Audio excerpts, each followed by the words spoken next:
বিকাল বন্ধুরা, সবাই কেমন আছো? আশা করছি সবাই ভালোই আছো। আর আজকে সত্যিই শরীরটাও ভালো নয়, আর আমার মনটাও প্রচুরই খারাপ। কালকে আমার ভাইয়ের একটা অ্যাক্সিডেন্টের মতন হয়েছে, ওই জন্য প্রচুরই মনটা ভালো নয়, খারাপ। আর আমি ছাদে চট করে আসিনি, সেই জন্য ভাবলাম একটু ছাদ থেকে ঘুরে আসি, ভালো লাগছে না কিছু বিকেলের টাইমে। তো সত্যি ঘরের মধ্যে থাকি, ভালোই ঠান্ডা লাগে। তো দিল্লিতে প্রচুরই ঠান্ডা, সবাই জানো তোমরা দিল্লিতে কীরকম কী ঠান্ডা।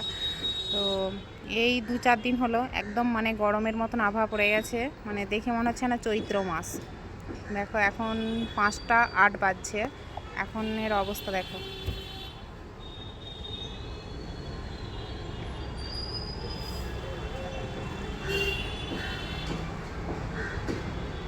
মানে প্রায় সন্ধ্যা হয়ে গেছে, এরকম অবস্থা।